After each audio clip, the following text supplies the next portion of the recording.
আপনি তো দীর্ঘদিন যাবৎ প্র্যাঙ্কিংয়ে কাজ করছেন, প্লাস আমরা দেখছি যে রিসেন্টলি প্র্যাঙ্কিং নিয়ে অনেক অভিযোগ হচ্ছে। যেহেতু আপনি অনেকদিন কাজ করছেন, একটু আপনার মন্তব্যটা এই ব্যাপারে জানতে চাই। আসলে আমি কোনো কন্ট্রোভার্সির মধ্যে জড়াতে চাই না, তবে যেহেতু এই টিমেরই একজন আর্টিস্ট আমাকে নিয়ে একটা এত বড় মিথ্যা এলিগেশনস দিয়েছে গণমাধ্যমে, তো যার কারণে আমাকে কথা বলতে বাধ্য হয়েছি আমি। অ্যান্ড ওইখানে কিন্তু আমি আসলে সজীব ভাইকে নিয়ে কোনো কথা বলিনি। যে আর্টিস্ট আমার বিরুদ্ধে কথা বলেছে আমি তাকে নিয়ে কথা বলেছি। এবং সজীব ভাইয়ের ব্যাপারে যে কথাগুলো তার দিকে ছোড়া হচ্ছে, যে চারিত্রিক ব্যাপার বা মেয়েজনিত অনেক ধরনের ব্যাপার, এগুলো আসলে আমার কাছে মনে হচ্ছে সম্পূর্ণ বানোয়াট এবং মিথ্যা। কারণ আমি তো অলমোস্ট 5 বছর ধরে এখানে কাজ করছি, সো আমার চোখে কখনো এগুলো পড়েনি এবং আমি এগুলো ফেস করিনি।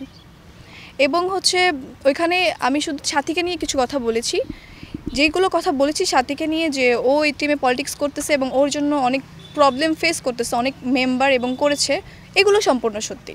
একটা ব্যাপার হচ্ছে যে পেমেন্ট নিয়েও আমরা প্রশ্ন শুনতে পাচ্ছি, যে বলছে যে প্র্যাঙ্কিংয়ের যারা আছেন তারা পেমেন্ট পাচ্ছেন না। আপনি কি নিয়মিত বা ঠিকমতো পেমেন্ট পাচ্ছেন? আপনার কোনো অভিযোগ আছে? হ্যাঁ, আমি তো পেমেন্ট পাচ্ছি।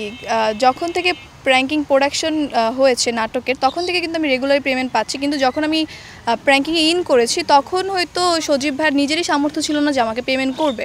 তখন আমরা জাস্ট গাড়ি ভাড়া কনভেন্স নিয়ে কাজ করতাম, অ্যাজ এ কাজ করার জন্য শুধু কাজ করতাম। তো আমি তো কখনো পেমেন্ট নিয়ে কোনো প্রবলেম ফেস করিনি।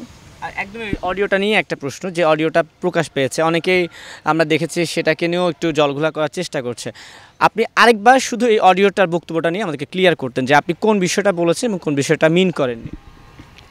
আমি আসলে ওইখানে ক্লিয়ার করেছি এটাই, যে ওইখানে আমাকে বলা হয়েছে যে আমি নাকি তাকে কোন শুটিং সেটে প্রাণে মেরে ফেলতে চাইছি একটা প্রোডাকশন বয়ের মাধ্যমে। তো এটা আসলে সম্পূর্ণ মিথ্যা এবং বানোয়াট।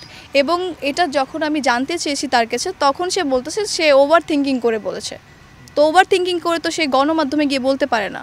তো এটা তো একটা আমার ইমেজের ব্যাপার, আমার ইমেজ নষ্ট হওয়ার ব্যাপার। তো তখনই আমি আসলে এই কথাগুলো বলেছি।